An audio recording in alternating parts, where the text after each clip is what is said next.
Remember, she went on leave 6 months ago from her job as the financial advisor due to panic attacks or anxiety attacks. She wasn't attending to ADL. She wasn't doing activities of, or daily tasks, excuse me. And then she identified some of the triggers, although it was hard for her. Sounds like there was some stuff going on at work, but she had critical parents, and yet she was living with her parents, right? So she wasn't getting her emotional needs met by her parents, and yet she was still continuing to live with them. She did have a history of being bullied at school, so there's a lot of perceptions of being criticized and attacked. And when she tried to go to college, she immediately came back home 2 months later. So she doesn't have a lot of experience of being out on her own, taking care of herself. No history of physical or sexual abuse, and she said that she didn't really engage in treatment that was effective for her. So something before we go on that I really want us to know is that formulating an accurate case conceptualization is critical to identifying patterns of behavior. Right? So a patient's going to come in engaging in a lot of different behaviors. What they do outside of treatment, they're going to bring into treatment. It's pretty much guaranteed. Maybe not right away because there might be a honeymoon period, but eventually it's going to happen, right? And that accurate case conceptualization is going to help you to understand those behaviors so you can intervene effectively. So what's super important is that we don't want a cookie cutter approach. We don't want to take patient A and say, well, this is how I think about people, and I'm going to fit them into how I think about people, because we're going to miss it. And we might get some things right, but we're probably not going to get a lot of things right. So before I go into this, and before you look at your sheet, based on what we know about Amelia, remember she has fears of inadequacy, she thinks that she's not good enough, she left work, she lives with her parents. What type of therapy interfering behaviors do you think she might show? Avoidance, acting out? Avoidance. More avoidance? Okay. Good. You guys are listening. Okay. Yeah. Showing up late. She was showing up late. She was not completing her homework. She was externalizing, focusing on others, her parents. She becomes highly defensive. She has suicide as a problem-solving strategy, avoidance of conflict at home, and she tried to take control of the session. So these are the therapy interfering behaviors that we identified. Now let's go back to our case conceptualization. We have this list of behaviors and we want to understand it. So if we look at this, we know that's the situation. She has thoughts. I think Dr. Reyes talked about a thought of I'm incompetent as well. She has thoughts, I'm afraid to fail, I'm a failure, I'm not good enough, others will see that I'm weak, I'm incompetent, which naturally leads to anxiety, fear, shame, and embarrassment. And if you've ever felt anxiety, fear, shame, or embarrassment, do those emotions make you want to go out and live your life or to withdraw? Highly withdrawing emotions, right? So of course, she withdraws from work, she withdraws from others, she doesn't speak up for herself, she lives with her parents, and she's not doing her daily tasks. Makes a lot of sense when she has a lot of fears of inadequacy and feeling like she's not okay. Now, something that's really important here is that when someone does not believe in themselves, do they believe they can take care of themselves? Not really. So doesn't it make sense that she would go and live with her parents? Because what is the function of living with her parents? To be taken care of, right? So a lot of times we're going to see our patients, they've enlisted somebody in their life to take care of them. And somebody is usually doing it. Right? Because that's the function of the behavior. So we want to understand that, because do you think possibly she might try to enlist us to take care of her? Absolutely.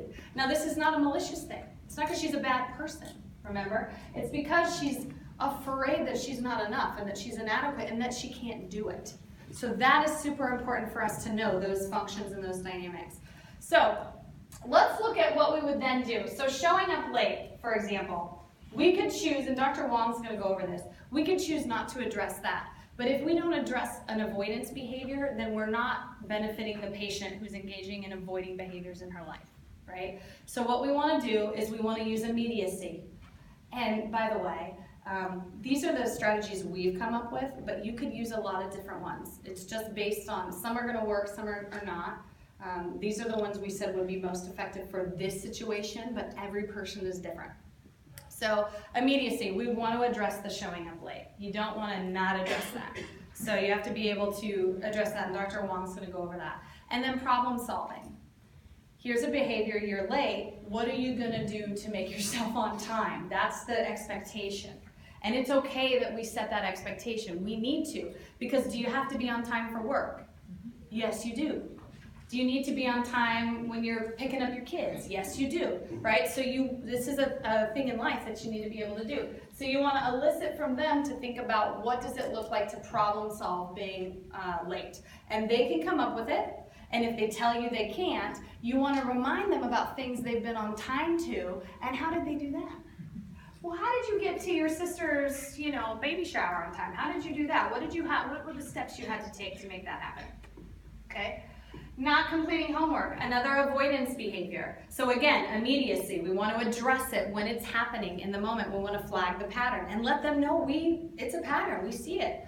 And then pros and cons. Let's look now, because showing up on time is one thing, but now we're asking them to do homework outside of group.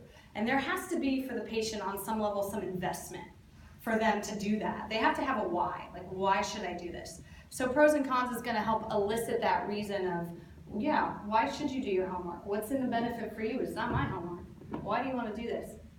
And then again, problem solving, helping them to identify ways to make doing their homework a priority. Externalizing, focusing on others. This is a big one that Amelia was doing, right? She's kind of stuck at this point in her developmental stage where she's still blaming her parents for a lot of things, but yet she's still living with them. So she's very trapped in some senses in her mind. So we absolutely want to validate that. We want to acknowledge that, yes, your parents were critical and how maybe damaging on some levels that was for you. Yes, you were bullied and how difficult that's been and how it makes it hard for you to now take care of yourself because you don't believe in yourself. We definitely want to meet her there, but we don't want to stay there, right? Now we want to look at devil's advocate, because you told me, Amelia, that your longer term goals were to go back to work and to socialize and connect more with your friends. And yet you're staying in and you're playing video games all day. How is this helping you reach your goal, right, of socializing or getting back to work? So really bringing that to the forefront. And then the dialectic is, I just did the dialectic. Devil's advocate would say, well, you could stay in and do video games all day. Why not? What's the problem with that? Why don't you just stay in? Why don't you just live with your parents forever? What's wrong with that? Okay. And then setting limits. If eventually we get her around to deciding to make some changes, we're going to have to set some limits on some of her behaviors, right? So maybe things, and you'll see this with Dr. Wong's presentation, maybe things like, maybe we need to moderate how much time she's playing video games or how much time she's sleeping in bed, right? So setting limits on those things. Defensiveness is one that Amelia brought up and presented with, and again, defensiveness is really not owning their contribution in the relationship, not owning her part. And again, we want to do empathy with that. We want to help to validate that it makes sense that she has struggled owning that. But we also want to look at the pros and cons. What are the benefits of you not taking responsibility for this and staying stuck in this place? And what are the consequences? And then we want to inquire. We want to ask questions. We want to be curious. Here's a woman who's 27. She's never had a relationship. That's got to be rough. She's living with her parents. She doesn't feel good about that. So let's ask questions in a curious, collaborative way so we can say, hey, I'm on your team.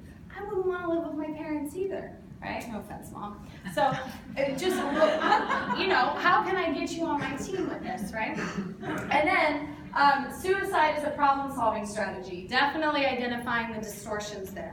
Really having her see that when she feels depressed, she goes to a hopeless state, which then makes it that the only solution is suicide. And yet there's all these other things that she could be doing, especially when there's so many avoidance behaviors. There is so much we could tackle. There's a lot of room for growth, helping her to see that versus you're just stuck eternally in your parents' house and that's just how it is. Again, inquiry, curiosity, and the dialectic, looking at how is going to suicide going to help you get out of your parents' house. Okay, so I know that's a lot to throw at you, but Dr. Wong's going to show you what it looks like.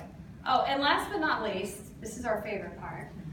We're going to go over our barriers, our therapy interfering behaviors. And these are just going to be things to think about and stuff to look at what potentially some recommendations are, right? We're not getting into therapy here. That's a whole nother seminar. But not conducting a suicide risk assessment when necessary.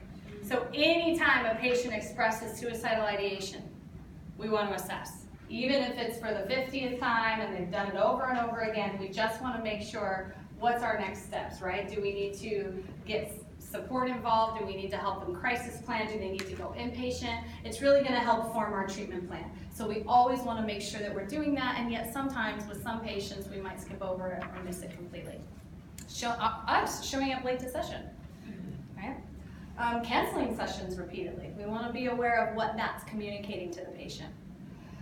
Our own countertransference, so our own emotional response with a patient, right? If we dislike a patient, I know that doesn't happen. Everyone loves the people they work with. Or even sexual attraction, right? Whether you like or dislike or are attracted to or not, that's going to affect the treatment that you give. So being aware of that and just consulting, right? It's a human thing. So if you dislike someone or you find them attractive, it doesn't make you a bad therapist. It just means, hey, I'm having a human response. And by the way, you can use it to say, what's going on for me? I notice every time I sit down with this person, I'm agitated. Could it be that they're possibly eliciting something in me that they elicit in other people, and this is a big, important part of their therapy that I want to look at? So that's important to know. Our own inaccurate conceptualization of the client, which is going to breed ineffective interventions, and you want to pay attention to the client's response. That's a good way to understand if you're missing the mark. If they keep getting defensive with you, if they keep missing sessions with you, this usually is a sense that we haven't got them, we haven't figured it out. Because I'll tell you what, with the folks who act out, I work primarily right now in DBT, so there is some acting out every once in a while. And even the folks who act out the most, I can be very directive with them, and they will listen if I have the relationship with them. So just because, if I don't have the relationship with them, they're gonna blow out of there. But I can tell them to stop, sit down, lower your voice. I can be as directive as I want. And if they trust me or if they believe that I have their best interest, then they'll listen to me. So it doesn't matter how troubled or difficult a patient might seem. If you have that relationship, you can have an effective intervention with them. So paying attention to how they respond to you, instead of sometimes we'll just say, well, this is just a difficult person. It might be. And let's see if we've really conceptualized them in a way that's effective.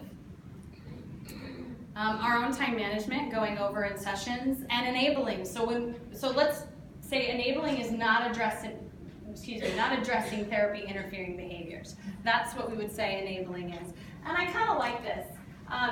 To briefly just talk about enabling, helping is doing something for someone that he or she is not capable of doing themselves, right? They can't do it, so you're going to help them. So sometimes we're going to help patients with getting connected with resources that they just wouldn't know how to get, right? But enabling is doing something for someone that he or she could do for themselves. And so we want to be careful that when we are working with patients that we're not jumping in and solving problems for them that they potentially have the power to solve themselves, because now we're just a caretaker. Okay, so we want to ask ourselves, or we want to think about this, are we avoiding addressing things like them arriving late to session? Because if we are, then we might be enabling that avoidance behavior. Missing sessions, not completing their homework. We just kind of let them, okay, you had a rough night, I understand, next. Okay, we're enabling that behavior. Later missing payments, we're enabling that behavior. And fear of addressing conflict. So we're not talking to them about conflict, and sometimes it's because we might feel angry or agitated with them. So we have to be aware, how I'm feeling towards the patient, maybe enabling them to continue this maladaptive behavior that I'm having a response to, which requires my addressing. So here's some recommendations.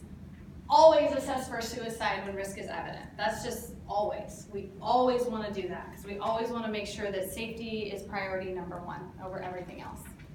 And be mindful of boundaries with time, right? So we're the role models.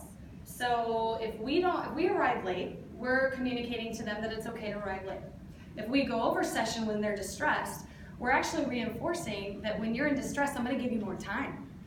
And we don't want to do that, right? I've been guilty of that. So we want to make sure we're mindful of boundaries with time. Seek consultation for countertransference. Again, if you feel angry or you have a sexual attraction or you're just really, really stuck with a patient, there is no shame in asking for help. I know at the hospital, we consult all the time with each other because it's so important. We need to know, and someone else might think of something I would have never thought of, and that's okay. I'm not meant to know everything.